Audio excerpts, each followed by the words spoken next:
त्या रात्री काय घडलं सोनम सोबत तर तुम्ही बघू शकता. राजा रघुवंशी हत्या होणारचा 9 तास काय रिपोर्ट निघण्यात आला आहे तर तुमच्या समोर मी पूर्ण डिटेल मध्ये सांगणार आहे. ती सोनम रघुवंशी सोबत त्या रात्री काय घडलं आणि राजा रघुवंशी हा सोनमचा कोण होता आणि पूर्ण त्या डिटेल रात्रीमध्ये काय घडलं पूर्ण डिटेल मध्ये तुम्हाला समजणार आहे.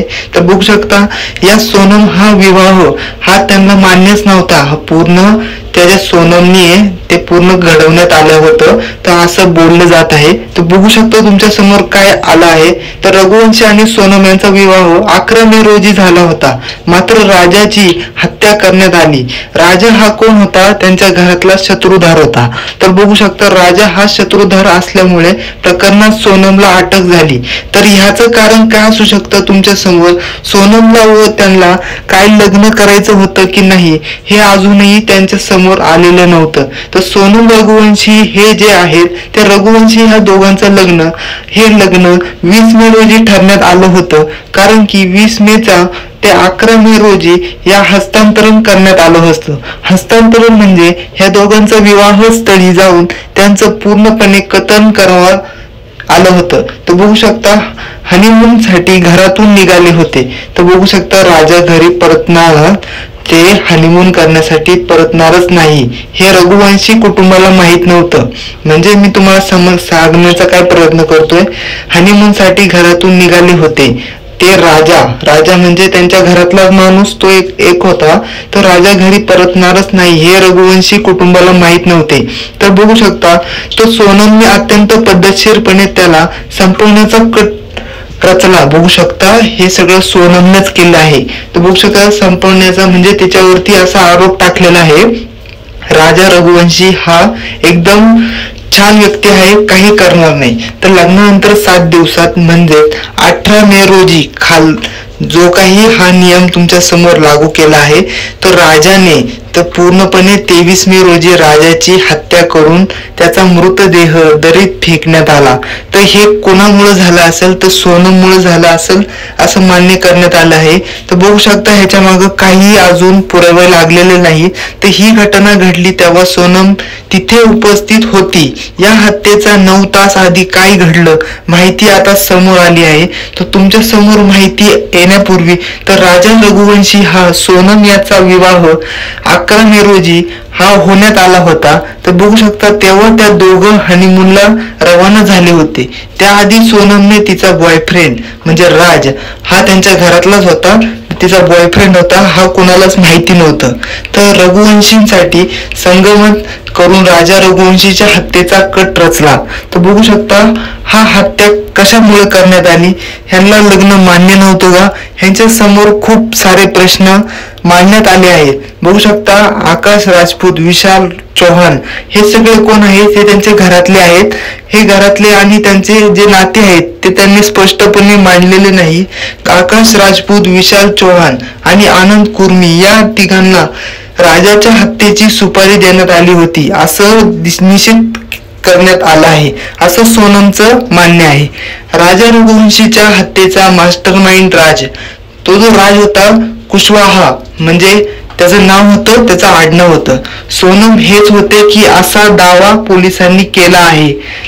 तर बघू शकता राजाची हत्या होण्यापूर्वीच्या 9 तास पूर्वी आधी काय घडलं होतं ती माहिती समोर आली आहे. तर बघू शकता 23 मेच्या पहाटे काय झालं. 23 मे पहाटेला काय झालं? 23 मे रोजी राजा तो कोणी राजा होता त्यांच्या घरातला होता. कारण की त्यांना माहित नव्हतं हा जो आहे तो तिचा बॉयफ्रेंड आहे. तर बघू शकता जे पहाटे घडलं शिपारा होम स्टे या ठिकाणी त्या हॉटेलचं नाव होतं. आले पहाटे 5:30 म्हणजे 5:30 वाजता मिनिटात. तर बघू शकता चेक इन केलं. चेक इन म्हणजे सगळं काही चेकअप आपण करतो त्याच्या आधी अंगामध्ये काही वगैरे असतं वगैरे ते. तर 6 वाजण्या सुमारास तर बघू शकता सोनम हे दोघंही ट्रकला जाण्यापूर्वी तर बघू शकता यावेळी सोनमने त्या तिघांना रोजच्या हत्येची सुपारी दिली होती. बघू शकता सुपारी दिली होती. तिघेही जवळच्या एका होम स्टे मध्ये राहिले होते. साधारण 10 वाजेपर्यंतच्या सुमारास सोनम आणि राजाने त्यांनी ट्रॅक रचला होता त्या सर्वांना त्यात ओलीस धरण्यासाठी. बघू शकता ते जे काय आहे 2000 पायऱ्यांचं अंतर पार केलं आणि त्याआधी त्यांची भेट आनंद, आकाश आणि विशाल यांच्याशी झाली होती. साधारण 10 वाजण्याच्या सुमारास राजा, सोहम, आकाश, विशाल आणि आनंद या 5ही जणांना अल्बर्ट या टुरिस्ट गार्डमध्ये पूर्णपणे हलवण्यात आलं होतं. जबाबामुळे सोनमचा यामागे असावी जे काही आहे तर सोनमच्या मागेच ही सर्व केस आहे. पोलिसांच्या लक्षात आलं आणि अनुषंगाने त्यांनी तपासणी चक्र फिरवली. या टुरिस्ट गाईडने दिलेल्या माहितीनुसार सोनम या 4 जणांच्या मागून चालत होती. तर तिच्या चालण्याचा हा हेतू काय होता? चालण्याचा वेग थोडा मंदावला होता. तर बघू शकता तुम्ही.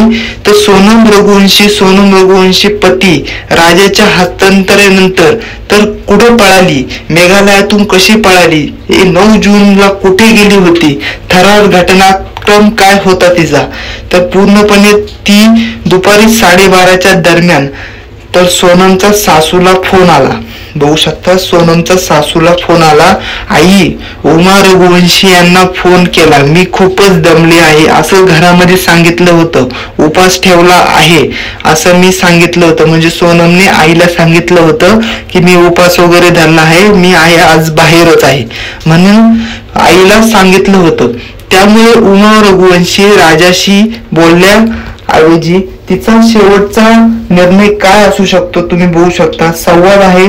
त्यांना मुळीच वाटलं नव्हतं. साधारण आणखी अर्ध्या तासाने दुपारी 1:15च्या दरम्यान सुमारास 5ही जण मावळ येथे बघू शकता. मावळ खियाट या ठिकाणाहून वेई सावदोक कैसे ऐसी जगह में मतलब त्यावेळी सोनलने तिघांना इशारा केला होता. कशामुळे? तो जो आहे तो आपत्कालीन आहे. ज्यानंतर राजाच्या डोळ्यावर चाकू घालण्यात आला. डायरेक्ट डोळ्यामध्ये चाकू घालण्यात आलेला आहे. तर मित्रांनो बघू शकतो तुमच्या समोर हे जे दृश्य मी दाखवत आहे. राजाची हत्या करण्यात आली होती. सोनम तिथेच उपस्थित होती. राजाच्या हस्तांतरानंतर सोनमने राजाच्या मोबाईलवरून 7 जन्मों का 7 असं लिहून एक सोशल मीडियावर पोस्ट केली दुपारी 1:15 वाजता. तर बघू शकता त्या दरम्यान राजाचा मृतदेह दरीत फेकण्यात आला. असं घटनाक्रम राजाच्या मृत्यू आधी घडला आहे. तो बघू शकता माहिती समोर आली आहे. इंडिया टीव्हीने हे वृत्त दिलं आहे. तर सगळ्यांसमोर ही जी खबर आहे ही पसरण्यात आली आहे. सुरुवातीला जोडपं बेपत्ता झाल्याची बातमीनंतर हत्येची घटना समोर आली. दरम्यान 23 मे पासून या दोघांना काही संपर्क झाला नाही. तर बघू शकता हनीमूनला गेले, जोडपं बेपत्ता झाले आणि समोर काय येते त्यांच्या बघू शकता तुम्ही. आणि राजा यांचा शोध घेण्यात येऊ लागला पण दोघांना काही पत्ता लागत नव्हता. सोनम आणि राजा या 23 मे रोजी होमस्टे मध्ये थांबले होते. त्या ठिकाणाहून साधारण 25 किमी अंतरावर राजाचा मृतदेह 2 जून रोजी सापडला. राजाचा मृतदेह सापडल्यानंतर सोनमचंही काहीही बरं वाटलं नाही. तिला संशय पोलिसांना होता मात्र तिचाही शोध सुरूच होता. अखेर 8 जूनच्या रात्री उशिरा सोनमने काय केलं, पोलिसांसमोर काय सादर झालं ते पूर्णपणे तिने सादर करण्यात आलेलं आहे. सोनम उत्तर प्रदेशातील गाजीपूर या ठिकाणी पोहोचली होती. तर तिचा एक ढाबा चालायचा. तिने तिथे ढाब्याचं दुकान चालू केलं होतं. घरातल्यांना फोन केला. त्यानंतर पोलिसांनी तिला ताब्यात घेतलं आणि तिला अटक केली. पोलीस सूत्रांनी दिलेल्या माहितीनुसार 20 लाख रुपयाची सुपारी सोनमने दिली होती तिला तिच्या नवऱ्याला म्हणजे तिच्या न होणाऱ्या नवऱ्याला मारण्यासाठी. तर बघू शकता अशा प्रकारे दुनियामध्ये काय पण होत आहे. तर कीप सेफ राहा, घराच्या बाहेर पडू नका, कोणाची संगती वाढू नका हेच म्हणेन. Thank you so much. हे व्हिडिओ लास्ट पर्यंत बघितल्याबद्दल थँक्यू.